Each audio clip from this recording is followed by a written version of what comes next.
Crazy, strange, and the weirdest news. You can't make them up, they're bizarre but true. It's loose screws in the news. Hey, it's Mel. And Scott, and this is our Loose Screws in the News podcast, where we talk about dumb criminals, odd news, weird headlines, crazy people doing unusual things that might make you think they have a few loose screws. It's all for pure entertainment, too, by the way. Indeed. And advertising. If you'd like to advertise here, we'd take that too, right? Oh, yeah, we wouldn't turn that down. Hey, Mel, a mystery has finally been solved. Oh, wow. A Florida man called 911 after hearing angry whispering coming from his kitchen, only to discover the source was his smart microwave glitching and repeatedly saying, "Door open," in a slowed-down robotic voice. So it's probably like, "Door open." Police chalked it up to a software bug, while the guy says he's done reheating leftovers for a while. What? I mean, wouldn't you be? Yeah, he did say it had such a radiating voice, though. Oh, gosh. The puns are going to be strong. Never mind the microwave. The refrigerator's always calling to me.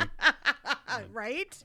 So Cole Bertles, he faces burglary charges after kicking in the glass door of a Circle K store in St. Charles, Missouri, then consuming... He didn't stop there, no. He consumed beef jerky and sweet tea without payment. I mean, you got to wash the beef jerky down with something, so nothing goes better than sweet tea, in my opinion. So he was right on the money there. But police found Bertles inside the locked convenience store and detained him for questioning.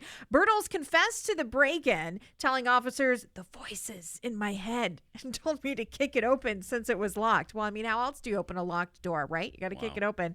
And also made claims about artificial intelligence being implanted in his brain. Though its role in the alleged crime remains unclear, Bertles walked to the Missouri store in Illinois, approximately 40 miles from his residence. So that voice was talking for quite some time. Wow. Yeah.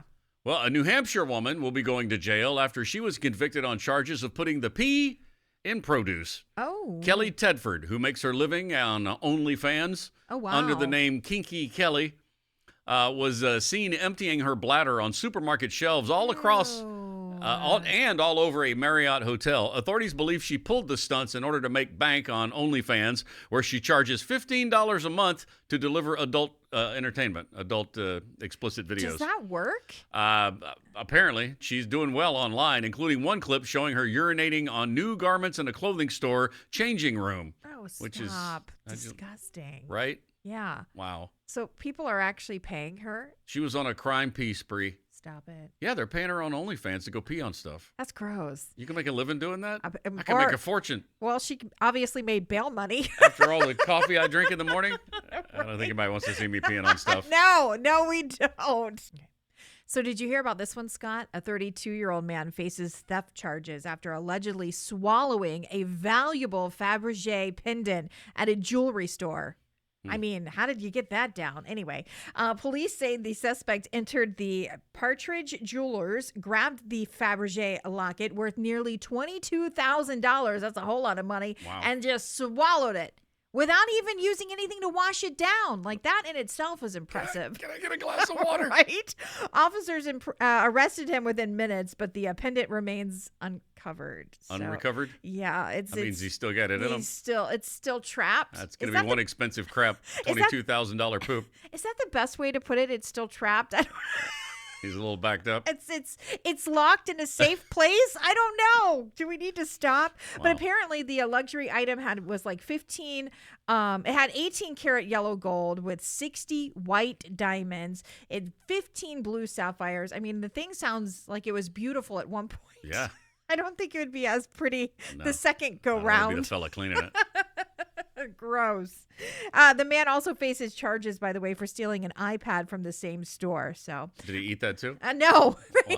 No, he didn't. That one's a little harder to go down. You know, there are knuckleheaded animals, too, and we love to talk about them from time to time. A Virginia ABC store crew got quite the surprise after finding a raccoon passed out in their bathroom. Photos show broken bottles and spilled alcohol covering the store floor from the raccoon's rampage. Officers with the Hanover County Animal Protection and Shelter were called to the Ashland ABC store and found a very intoxicated raccoon unconscious after it damaged merchandise on multiple shelves. Oops. Having himself a party. The officer safely secured our our masked bandit and transported him back to the shelter to sober up before questioning, Hanover Animal Protection said. After resting for several hours and showing no signs of injury, the trash panda was released back into the wild. He just slept it off. Yeah. I think he and I had the same weekend. Passed out in the ABC store bathroom. Yikes. So a Daytona Beach man is behind bars after deputies say he ran a massive mortgage fraud scheme in Volusia County.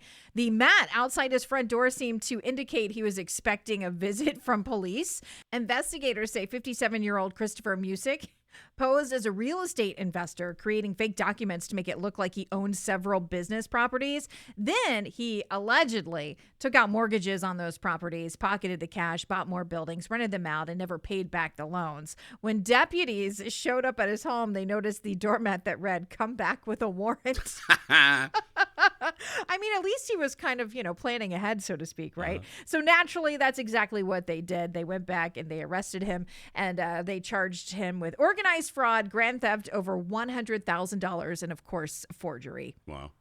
I know what your doormat says. What? Live, laugh, love. Hey! I'm sure it does. I do. Well, a couple of those, actually. Love those signs all over the house. Right? Live, laugh, love. An Ohio man has booked himself a lengthy stay at the state penitentiary. Federal prosecutors say 32-year-old Austin Siebert was caught trying to mail books to prison inmates, not for them to read, but for them to get high from. The pages of the books, which included Vice President J.D. Vance's hillbilly elegy, were soaked in drugs, including meth. Prison officials received the mailed books and suspected something was wrong when the pages appeared to be discolored. Oh, no. A quick test confirmed that he'd been laced with drugs. Siebert was convicted of drug trafficking and possessing a gun as a felon. He was sentenced to 10 years in prison and could possibly use some good book recommendations, I got to think. They're going to make a new series about it on Netflix called Booking Bad. Oh, of course. They investigated the case cover to cover. Oh, jeez. When he gets out of jail, I hope he can turn a new page. Oh, you got one more in you? He's going to have to put his activities on the shelf for a while. Oh, there it is. And you could say the judge really threw the book at him. Gosh, how can I top those? How can we continue on with that? Well, a Duluth, Virginia hunter has been charged with illegally taking a moose, which he told officers he mistook as a deer. I just thought it was a really, really big deer. Yeah, right. Because I wonder how many hunters have actually tried that, I thought it was something else. Guessing he was drinking. Yeah, probably. The man allegedly said that he was in his stand when he saw what he believed to be deer antlers and shot the animal. Officers learned that he had sent a message to another member in his group text. I hate the group text, by the way, stating, "I blanked up and shot a moose." The hunter said that the trees and glare from the sun made it difficult to see. Well, that and all the beers he had. all the beers he had, right? Officers reported that the man's eyes were bloodshot and watery. Called so that one. there it is. Yeah. He allegedly acknowledged drinking beer the previous night, and a preliminary breath test showed that he did have a blood alcohol concentration level higher than legal limits. So he's still drunk from the night before. Well, isn't that how most people go hunting? They drink? A moose and a deer look a lot different. Well, I mean, maybe from your angle. Wow. Let's talk about Noemi Johnson. Noemi? I don't know. Noemi. Okay. Anyway, she received 6 months home detention after admitting to 26 charges, including theft, shoplifting, and threatening behavior worth thousands of dollars. Her crime spree included stealing a $270 adult toy from Hamilton's Peaches and Cream store. What is a $270 adult toy? Is that like a full-size doll or what? And then threatening a bus driver with a leg of lamb during a grocery theft incident. Leg of lamb. Johnson took $256.50 worth of groceries, wheeled them to a bus stop, then threatened the driver with the stolen leg of lamb when she was told to remove the items. She also grabbed the bus cash box containing $125 before fleeing. Other thefts included $660 worth of items from a store called Briscoe's while wearing a disguise and some shoes from a store called Rebel Sport. So, wow. Yeah, she's get it all done in one day. My gosh, she really did go on the lam. A $270 adult toy. Well, yeah, I've got questions. Sizable adult toy. I have a lot of questions. Must be rather effective for $270. Well, not only that, I mean, if now we know what she steals, what else is she going to add to her cart? Man, she was probably the real black sheep of the family. No? Is that too much? Probably. A Detroit police officer was found not guilty after he was accused of getting phone numbers from women he pulled over. How often do you think this happens? Probably more often than we know. Yeah, probably. He was threatening them with tickets and jail time. Police officers say Chancellor Cersei was charged with 2 counts of misconduct in office after the women claimed they received unwanted calls and texts from the officer. The charges stemmed from earlier traffic stops. The women claimed the officer threatened to send them to jail, impound their vehicles, or give them a ticket if they didn't give him their phone number. I can't Get more than that. It does make you, I mean, isn't that blackmail too? I mean, You know what? In his defense, oh, here we go. I'm going to say a lot of women will flirt to try to get out of a ticket, I got to think. So he probably interprets that as they're interested. Okay, well, let me say this. At least in his male delusional brain, he probably thinks they're interested because they're flirting with him to try to get out of a traffic ticket. I'm sure Only for him to call them later and realize, no, they weren't interested in you at all. I'm sure some women, as much as men, flirt to get out of tickets too. I don't think it's just one gender, but I can tell you that I've never flirted to get out of a ticket. Right, No, seriously, you have to sure. catch me to get a ticket. Yeah. That's true. That's true. And this story from across the pond. Oh, okay. 86-year-old Roy Marsh received a $334.50 littering fine in Lincolnshire, England, after enforcement officers saw him spit out a leaf that blew into his mouth during strong winds. Wait, what? I've been walking along, something blew into your mouth. These winds are strong. As I was sitting there, a gale blew a big red reed into my mouth, Marsh said. So I spat it out. And just as I got up to walk away, 2 police officers come up to me. The officers accused him of spitting on the ground, prompting Marsh to call one a silly boy. Don't be a silly boy. A silly boy. Well, you saucy monkey. It was all an unnecessary and out of proportion, Marsh said. The fine was later reduced to $200.70 on appeal, which he then had to pay. Wait, he still was fined? For spitting out a leaf. Wait, whoa. Crazy? So is spitting just illegal in general over there? Like you can't just Apparently. Take it very spit? serious. Wow, clearly. I would have said I was just recycling or would've mulching. I would have said, oh, bloody hell. Oh, bloody hell. Let me talk to the queen. Oh, wait, she's dead. Let me talk to the king. Anybody. Police in Delaware say an auto theft investigation took an odd turn when they received a phone call from the actual suspect. Yes, officers responded to a report of a stolen Hyundai Sonata. The owner said that he left the car running and unattended and someone took off with it. The following day, police received a call from Keon Baxter, who told them that he stole the car and that it had been towed. The reason he was calling was because he had left something inside the vehicle. Wanted to get it back? Yeah, and he wanted to get it back. And cops arranged for, a convenient meetup so that, they could get Baxter back, whatever it was that was in the car. And obviously they used it as a foil to place him under arrest. But yeah, can you imagine calling somebody up and saying, hey, I stole this car, but I need to get my wallet out of it. It was towed, but, I think my wallet's still in there. That is a totally unexpected plot twist. There it is. A Fort Pierce woman is under arrest after police say she drove a stolen van to the federal courthouse where she was scheduled to stand trial for her part in a massive COVID relief fraud case. Wow. Some people just can't stop being a fraud. They can't get out of their 39-year-old Latoya Clark was pulled over just blocks from the courthouse after a license plate reader flagged her vehicle. The van had been reported stolen by U-Haul. She was driving to court in a U-Haul van. Gee whiz. Stolen U-Haul van. When officers explained why she was being detained, Clark repeatedly replied, "Oh, I know why. I'm on my way to court for a federal crime." Court records show Clark rented the van 2 months ago for just a day, but then never returned to U-Haul. That failure turned into a felony charge and landed her in county jail instead of the courtroom. Clark's already facing serious federal charges. Prosecutors say she and 5 others ran a scheme that filed 92 fake COVID relief applications, netting, get this, $29 million wow. in Paycheck Protection Program funds. The money was allegedly laundered through shell companies, 3 of which Clark controlled. She's been free on a $250,000 bond, but following the new U-Haul arrest, the judge revoked it. She now faces not only the fraud charge, which carries up to 20 years in prison, but also the stolen vehicle charge. Oh and I doubt you'll ever get a van from U-Haul again. Right?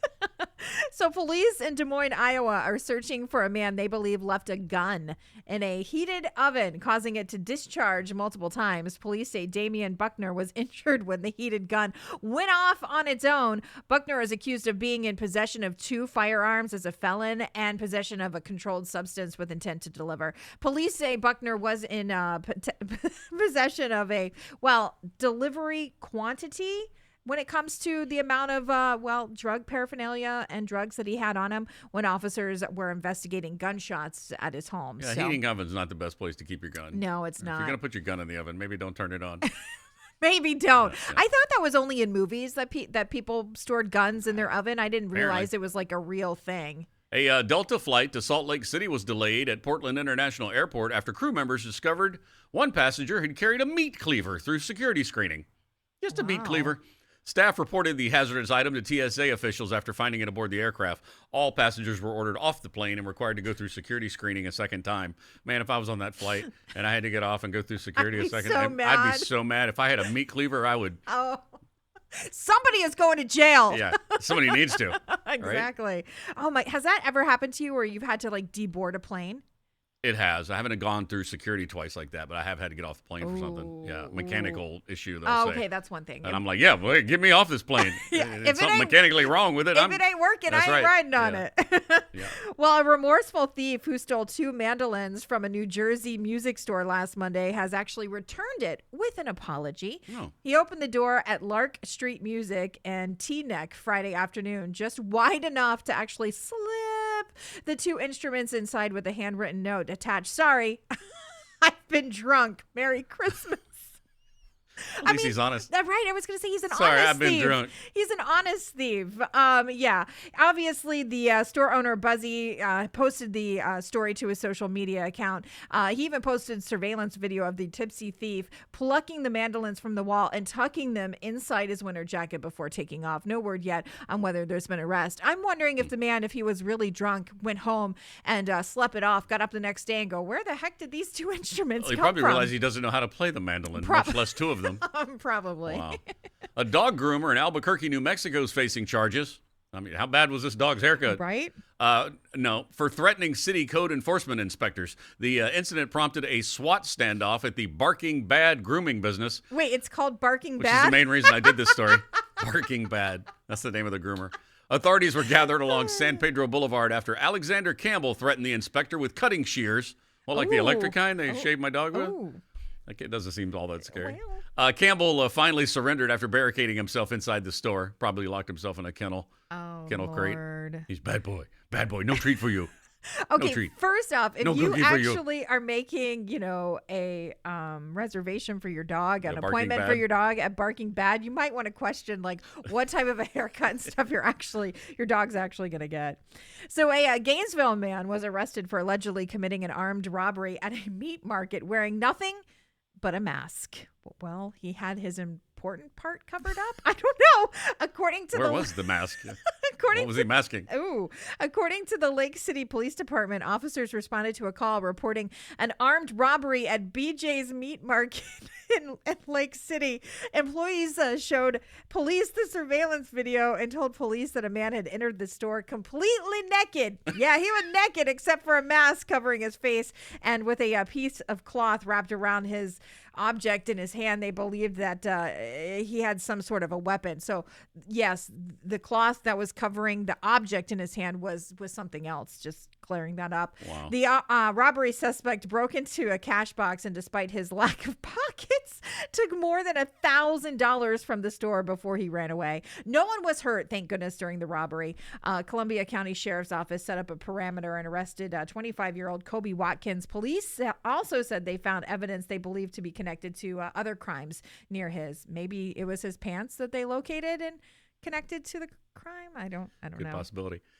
So all the kids are saying 6'7" these days, right? Oh yeah, It's a big thing. it Did you hear is. about the Florida couple going viral after naming their newborn baby 6'7"? Oh, that poor kid. The name choice was inspired by the pervasive brain rot internet meme that dominated social media throughout last year. Oh, man. The baby was reportedly born on January the 1st of this year. Oh. The name refers to the 6'7" meme, which originated from a song titled Doot Doot 6'7" by rapper Skrilla. The phrase became a massive TikTok trend, often paired with a specific weighing hand gesture associated with NBA player LaMelo Ball, who is 6'7". The announcement was met with intense criticism and disbelief, with netizens debating the long-term impact on the child being named 6'7". I can't believe Can you that. imagine when he's going to be bullied when he's on the playground when he's poor like baby. 6, 7 years old. Ah! 6, 7. All right. Well, I think that'll wrap it up for this edition of Loose Screws in the News. Yes. I think we've done enough for today. Yeah, make sure you follow along, subscribe, Subscribe. share, all the above. Yes, please. And we'll see you next time on our next edition, our next episode of Loose Screws in the News. Bye. Crazy, strange, and the weirdest news. but true. These little screws in the news.